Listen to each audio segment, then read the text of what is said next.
Hello everyone, my name is Chandan Singh. So guys, 5 words meaning आपके लिए। ये न्यूज़पेपर से मैं लाया हूँ और न्यूज़पेपर में चलते हैं तो आप भी इसका इस्तेमाल कर सकते हैं।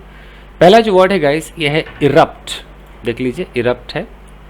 अब इरप्ट का मतलब क्या होता है? देखिए गाइस, इरप्ट का जो मतलब है, यहाँ पर लिखा है कि फटना या विस्फोट होना या अचानक भड़क उठना।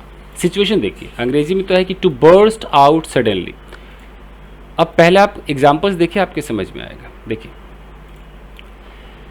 जैसे यहाँ पर एक सेंटेंस लिखा हुआ है कि द वोल्केनो इरप्टेड सडनली, यानी कि जो ज्वालामुखी है वो अचानक से फट गया। तो यहाँ भी इरप्ट कहेंगे, जैसे भभक करके निकला, वो भी एक इरप्ट होता है। और इरप्ट कई बार फाइट के लिए भी यूज होता है। जैसे यहाँ लिखा है कि a fight erupted between the two teams after the match. Match के बाद दो टीमों के बीच जो झगड़ा है वो भड़क उठा। तो झगड़ा भड़क जाना, आग भड़क जाना, इसको इरप्ट कहते हैं। कुछ ऐसे भभक करके उठना, ये इरप्ट होता है। The crowd erupted in cheers when their team von. अब जीत में एकदम एकदम खुशी के मारे झूम उठी, वहां भी इरप्ट का इस्तेमाल करते। तो इरप्ट के मल्टीपल यूजेस हैं। अब मैं आपको अखबार में दिखाता हूं कि इरप्ट कैसे यूज हुआ था। देखिए, यहां पर जैसे लिखा हुआ है कि वायलेंस इरप्ट्स। तो अब यहां वायलेंस के लिए है। अब यहां प्रेजेंट इंडेफिनिट में लिखा है, तो वायलेंस मतलब हिंसा, हिंसा भड़क गई। यहां इरप्ट से लिखा है तो हम इसको इरप्टेड समझेंगे। हेडलाइन तो प्रेजेंट इंडेफिनिट में होता है, तो हिंसा भड़क गई। तो अखबारों में आपको ऐसे दिखाई देगा कि किसी फाइट के लिए, किसी हिंसा के लिए, फायर के लिए ऐसे इरप्ट वर्ड लिखा हुआ रहता है। तो आप भी इरप्ट को समझ सकते हो और ऐसे यूज कर सकते हैं। तो क्लियर समझ के इरप्ट को, यानी कि अगर इसके सिनोनिम की बात करें तो एक्सप्लोड है, ब्रेकआउट है, बर्स्ट है, फ्लेयर अप है, ये सब इसके सिनोनिम्स है। इसको मैं थोड़ा सा और बड़ा कर देता हूं अगर आपके समझ में नहीं आ रहा है तो। देखिए, तो इरप्ट को आपने देख लिया। तो बर्स्ट आउट भी इसका एक मीनिंग है। चलिए, अब अगर आपको स्पोकन में इसे यूज करना हो इरप्ट को, तो स्पोकन इंग्लिश में आप कैसे यूज करेंगे? तो ज़्यादातर जैसे मैंने आपसे कहा कि फाइट वगैरह के लिए लोग स्पोकन में यूज़ करते हैं कि यार अचानक वहाँ पर एक झगड़ा हो गया, फाइट इरप्टेड, इस तरीके से आप बोल सकते हैं। यार वहाँ पर एकदम आग लग सी गई, फायर इरप्टेड, ऐसे बात करते हैं। तो इरप्ट हो गया। इरप्ट, जब फायर के लिए आप इरप्ट यूज़ करें तो जैसे ऑलरेडी आग लगी हुई हो, आग अगर भभक जाए ना, तब जाके इरप्ट वहाँ पर होता है। अगर मुझे बोले आग लग गई, तो हम ऐसे बोलेंगे fire broke out. Broke out, आग लग गई। फिर वो आग जो है वो धधकने लगी, भभकने लगी, तब जाकर के इरप्ट बोला कि इरप्टेड। और जैसे यहाँ वोल्केनो लिखा हुआ है कि द वोल्केनो इरप्टेड, यानी कि ज्वालामुखी अचानक फट पड़ा, जिससे गांव में घबराहट फैल गई। तो फट पड़ा मतलब ये ज्वालामुखी एकदम ऐसे हुआ होगा, तो इरप्ट हुआ होगा। वैसे कोई हिंसा भड़क गई, वायलेंस इरप्टेड। आगे देखिए, अगला वर्ड देखिए। नेक्स्ट वर्ड है, इसे बोलते हैं एस्केलेट। एस्केलेट अखबारों में यूज होता है, बड़े लेवल पर इंग्लिश बोलने में एस्केलेट का यूज करते हैं। एस्केलेट का मतलब है बढ़ जाना, तेजी से बढ़ना या उग्र हो जाना। बढ़ जाना मतलब क्या? देखिए, टू इंक्रीज रैपिडली, बहुत फास्ट अगर कोई चीज बढ़ जाए। बिकम मोर इंटेंस, अगर इंटेंस हो जाए। लेकिन सिचुएशन क्या रहेगा? तो सिचुएशन ये है कि कोई प्रॉब्लम बढ़ जाए, कोई झगड़ा है, फाइट है, किसी प्राइज वगैरह के लिए भी यूज होता है, टेंशन बढ़ जाए। लेकिन ज्यादातर अखबारों में टेंशन, झगड़े, लड़ाई के लिए यूज करते हैं कि भाई उनके बीच की दूरियां, टेंशन, घबराहट, ये सब बढ़ गया। तो यानी कि क्या हो गया? एस्केलेट हो गया। यानी कि आप इसे इंटेंसिफाई कह सकते हैं, इंक्रीज कह सकते हैं, हाइटन कह सकते हैं, एम्पलीफाई कह सकते हैं। अब इस पर एग्जाम्पल्स देखिए। पहले यहाँ प्राइस के लिए यूज किया कि the prices of petrol escalated last month. तो एस्केलेटेड का मतलब क्या है? कि बढ़ गया।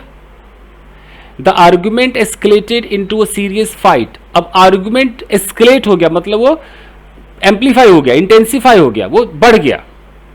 और देखिए, the conflict between the two countries escalated quickly. Conflict था, देशों के बीच जो विवाद था, झगड़ा था, वो एस्केलेट हो गया और बढ़ गया। तो ये होता है गाइस। अब एस्केलेट को गाइज अखबार में अगर देखें तो कैसे है? जैसे यहाँ पर लिखा हुआ है कि tensions escalated as rumour spread, जैसे रूमर स्प्रेड हुआ तो टेंशन जो है एस्केलेट हो गया। तो आप लोग जब यूज़ करेंगे तो टेंशन अगर बढ़ गया, आपके फैमिली में भी यूज़ कर सकते हैं कि oh my God tension has escalated, और टेंशन इज एस्केलेटिंग, बढ़ता जा रहा है, विवाद कॉन्फ्लिक्ट बढ़ता जा रहा है, एस्केलेट हो रहा है, वायलेंस कुछ भी अगर बढ़ता जा रहा है, झगड़ा बढ़ता जा रहा है, मतलब वो जितना है उससे ज़्यादा होता जा रहा है, किसी चीज़ का प्राइस ज़्यादा होता जा रहा है तो एस्केलेट हो रहा है। अच्छा एस्केलेट हो रहा है, अच्छा यूज़ होता है ये, आप यूज़ कर सकते हैं। चलिए अगला देखते हैं। नेक्स्ट हमारा जो वर्ड है बहुत अच्छा वर्ड है, रिजॉर्ट। ये तो स्पोकन इंग्लिश में भी यूज़ होता है, मैं भी यूज़ करता हूँ। रिजॉर्ट के दो मतलब होते हैं, एक रिजॉर्ट वर्ब होता है और एक रिजॉर्ट नाउन होता है। आपने जो सुना है वो रिजॉर्ट सुना है, रहने वाला जो होता है ना जगह, रिजॉर्ट आपने वो सुना होगा, वर्ब की तरह आपने नहीं सुना होगा। वर्ब की तरह रिजॉर्ट का मतलब होता है सहारा लेना, किसी चीज़ को उस तरीके को अपना लेना। जैसे आपने कभी ऐसा देखा है कि अगर फिल्मों में देखा होगा कि किसी का दिल टूट गया है, परेशान है, दिल टूट गया है, तो वो शराब का सहारा लेने लगता है, वो पीने लगता है, शराब पीना शुरू करता है। इट मीन्स अगर बोलो कि उसने शराब का सहारा ले लिया है तो मैं कह सकता हूं कि he has resorted to alcohol. समझ रहे हो? तो किसी एक चीज को अपना लेना कि बस अब तो तू ही भरोसा है, ऐसे अपना लेना, रिजॉर्टेड टू।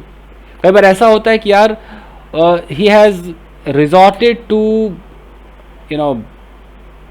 बैड एक्टिविटीज, तो कई बार हम नाउन भी लगा देते हैं रिजॉर्टेड टू के बाजू में, और कई बार हम आईएनजी मतलब जेरेंड भी लगाते हैं एक्शन दिखाने के लिए। जैसे देख लेते हैं, रिजॉर्ट टू का मतलब है to turn to something as a last option, कि अब यही आखिरी ऑप्शन बचा है, let's get resorted to this.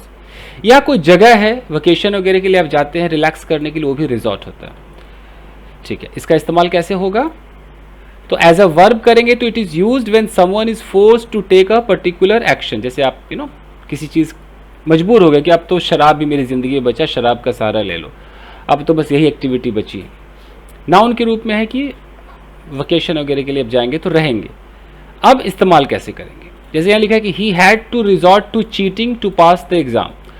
अब पेपर पास करने का कोई और तरीका नहीं था तो उसे चीटिंग का सहारा लेना पड़ा, तो ही हैड टू ऐसा करना पड़ा।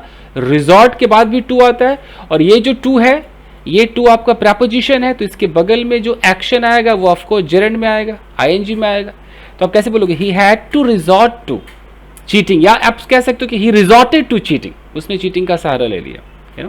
और देखिए, the police had to resort to force to control the crowd, यानी कि फोर्स का सहारा लेना पड़ा, लाठी चार्ज का सहारा लेना पड़ा। कहीं ना कहीं ये अखबार में होगा रिजॉर्ट टू, मैं आपको दिखाता हूँ कहीं पर दिख जाए, जस्ट ए मिनट। ये देखिए क्या लिखा हुआ कि the police resorted to lathi charge, यानी कि पुलिस ने किसका सहारा लिया? लाठी चार्ज का सहारा लिया, एंड टीयर गैस का भी सहारा लिया। तो रिजॉर्टेड टू लाठी चार्ज आप ऐसे बोल सकते हैं। क्लियर है? चलिए आगे देखते हैं।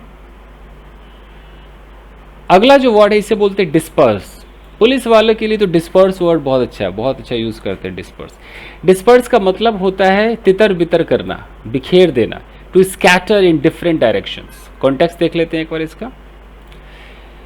क्राउड, ज्यादातर तो अखबारों में क्राउड के लिए आता है कि ऐसा लाठी चार्ज किया कि जो क्राउड है वो तितर बितर हो गई क्राउड के लिए, या सीट्स वगैरह है आप ऐसे स्कैटर कर देते हो।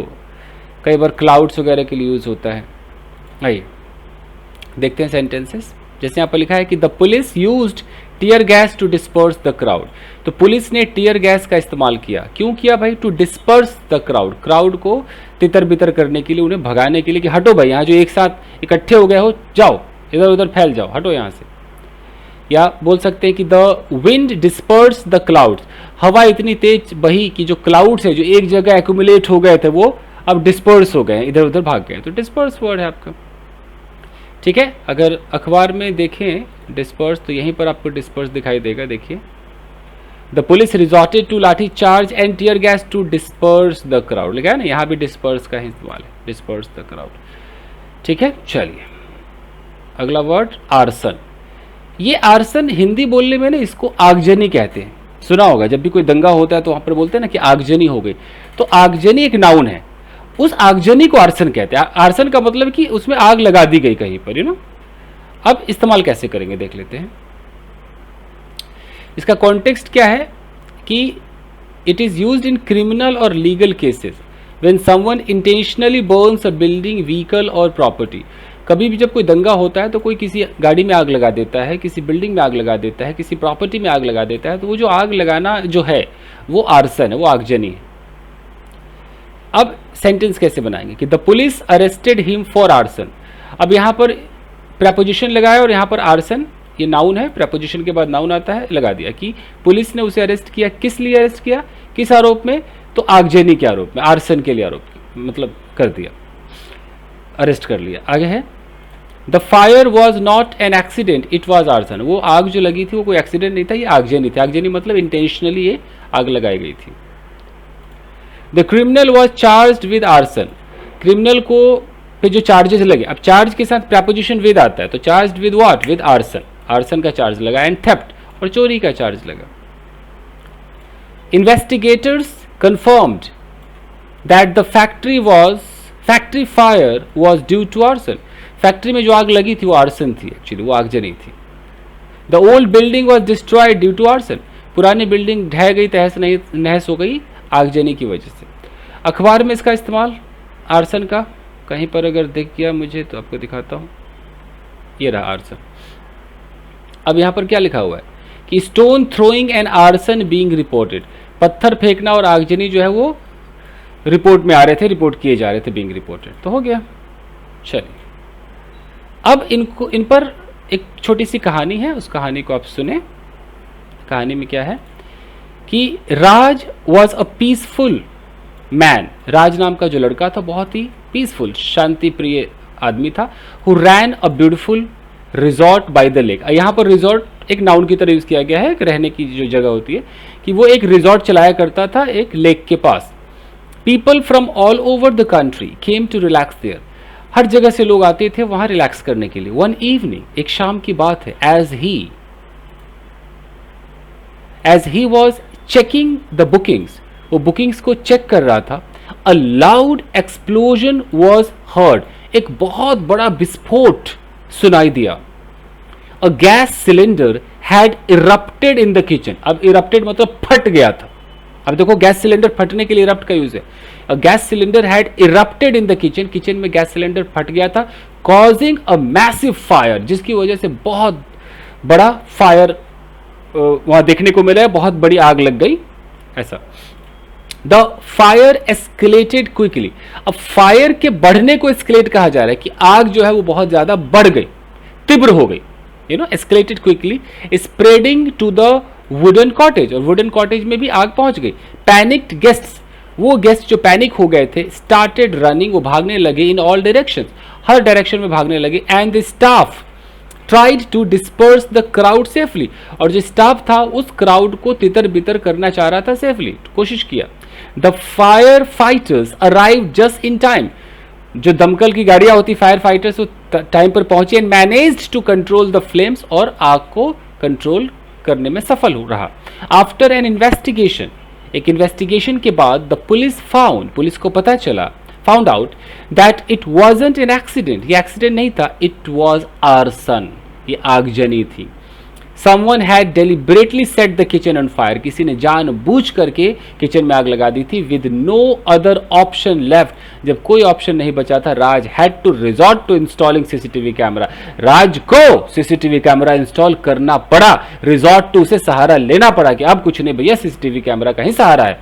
एंड हायरिंग सिक्योरिटी गार्ड्स, और सिक्योरिटी गार्ड को हायर करना पड़ा to prevent such incidents in the future, कि आगे फ्यूचर में इस घटना से बचा जा सके। मोरल क्या है? ऑलवेज बी प्रिपेयर्ड, हमेशा तैयार रहिए फॉर इमरजेंसीज, इमरजेंसी के लिए। And take necessary precautions to avoid disaster, और जो उचित प्रिकॉशंस है, जो उपाय है, उनको अपनाइए ताकि आप डिजास्टर्स को अवॉइड कर सके, घटनाओं से बच सके। ठीक है, thank you very much everybody. Video को लाइक कीजिए, ऐसे बहुत सारे वर्ड्स लाता रहूंगा। थैंक यू वेरी मच, मिलते हैं गाइस, थैंक यू।